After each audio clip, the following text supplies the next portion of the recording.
What's up everyone, China Cycling here. I've done plenty of videos in the past about Insta360 cameras, but one thing that always comes up in the comments is they're good, but they're no GoPro. So I thought I'd try for myself. Everybody feel it, come around with the rhythm, it's a sound. Every feel it, come around with round. Everybody feel it, come around with the rhythm, it's a sound. Everybody get down when we give it to you. Everybody feel it, come around with round. Everybody feel it, come around with round. Everybody feel it, come around with round. Oh yeah! Everybody in the bump.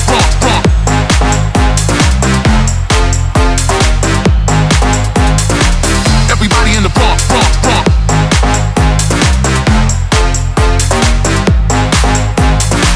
Everybody in the bump.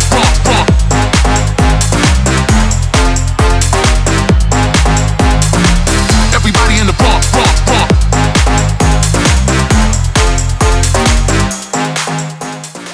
So yeah, I've been using action cameras for absolutely years, and I was a paying Insta360 customer before they ever started sponsoring my channel. But I've never actually owned my own GoPro, so I thought I'd check it out with the latest and greatest GoPro Hero 11 Black. Compare it to the Insta360 X3 and see which of these things is actually the king of action cameras. Now, for those that haven't seen my other videos, the Insta360 360 cameras are basically just that. It's a 360 camera that captures absolutely everything around it. So then after the fact, use either the phone app or the PC app to reframe the shot to get the shot that you want.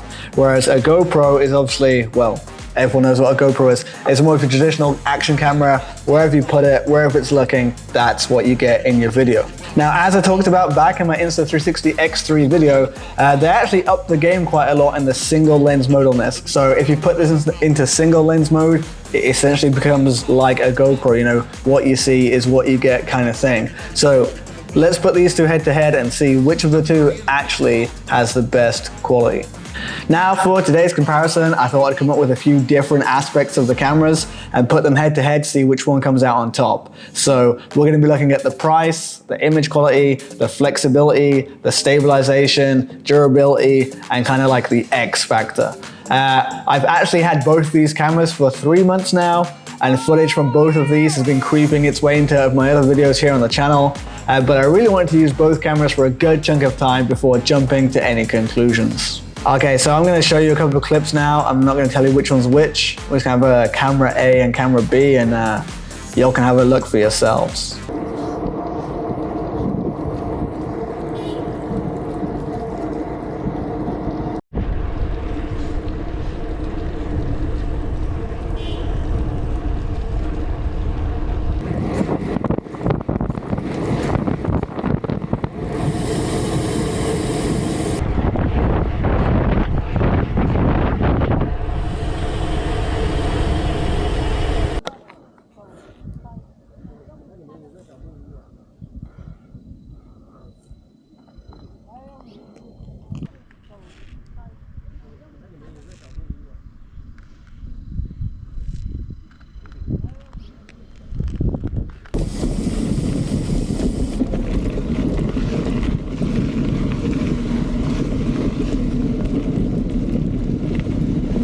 Physically, I can see the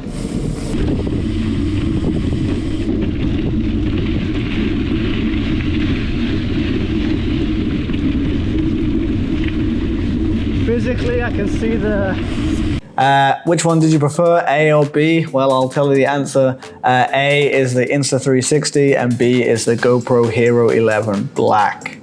So the Insta360 kind of has a wider field of view even in the single lens mode, which gets more of the action in the shot for you.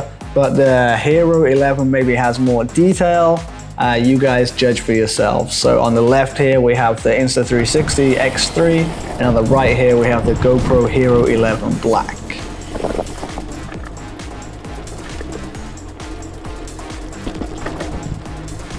Okay, so let's start the comparison. So first up is image quality.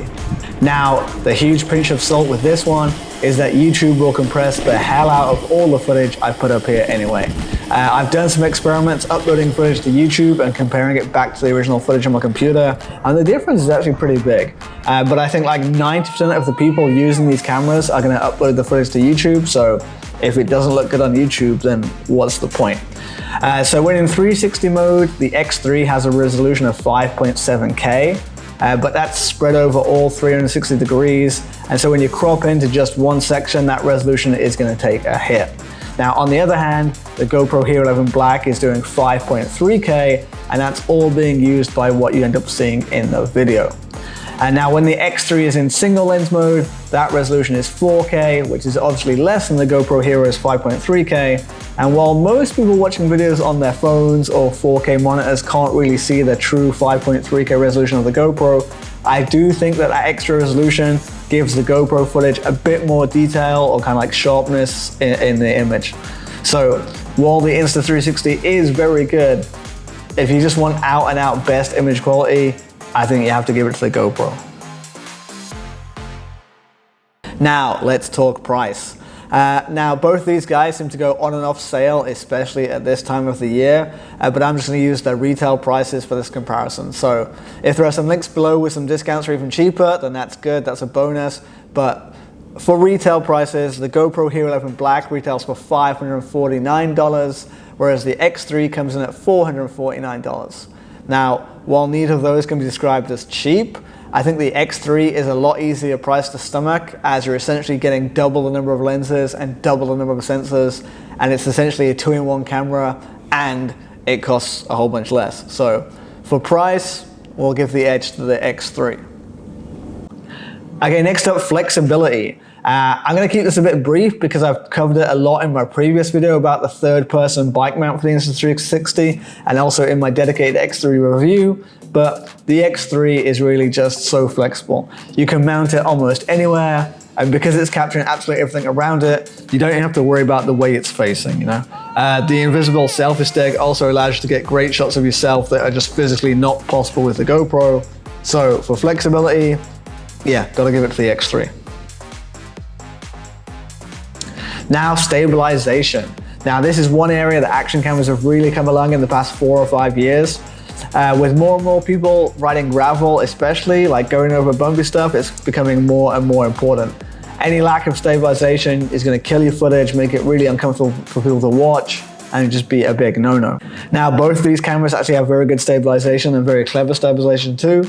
The GoPro has a horizon lock mode, where basically no matter how you tilt the camera, the horizon in the footage always stays flat. However, the X3 essentially has the same thing, but on all 3 axes as well. It can lock the shot, lock the horizon, no matter what the camera is doing, and again, just because it's capturing everything in 360. It's an inherent bonus of having 360-degree lenses, and no matter what happens to the camera, the footage can keep looking in one stable direction. So for stabilization, I think it's another point for the X3. Moving on to durability. Now, one of the reasons action cameras are action cameras is because they're not afraid of getting in close to the action. Now, both of these have great waterproofing. They're both waterproof to 10 meters out of the box with no extra case or anything. So for bikes, you're not gonna have to worry about the craziest of thunderstorms because 10 meters of water, you're not gonna be riding through. But overall, other ruggedness, the GoPro is a more rugged design than the X3. The lenses of the X3 just stick out of the body of the camera, as is the case with any 360-degree camera, and that just makes them more likely to get hit or scratched or dinged. Now, as road cyclists or cyclists in general, I don't think it's a big issue for us because we're not doing anything too crazy or messy, brushing up against things or going crashing into things. Well, hopefully not. But no, credit where credit due, the GoPro wins the point for durability. There you have it. Like, while I was impressed with the image quality of the GoPro, the creativity and the flexibility of the X3 just gives it the upper hand to me. Now, road cycling is pretty boring, you know, compared to snowboarding or base jumping, whatever. Visually, road cycling is a very boring sport. So I think having the 360 camera and all of the ways to mix up the footage takes something that is visually boring and makes it interesting to watch, you know. A GoPro strapped to the front of your handlebars, just always looking forwards on your Sunday morning ride, that footage is gonna get very boring very quick. Whoa! Now you fucking done! Whereas the 360, the X3 with the third-person mount on the front, or with the invisible selfie stick, or mounted anywhere on your bike, you can get some really interesting shots. It's It's gonna break up that footage and make it a lot more interesting. Anyway, if you were like me and curious about how good the GoPro actually is, I hope this answers it for you. I hope you found this comparison helpful. If you've been thinking of getting yourself a camera for Christmas, hopefully this will help you in making a decision. If, like me, you do decide to go for the X3, there is a link in the description down below.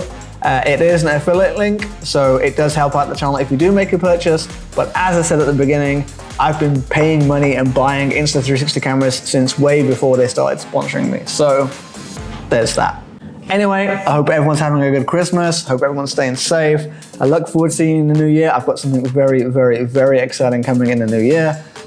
Yeah, China cycling. Merry Christmas.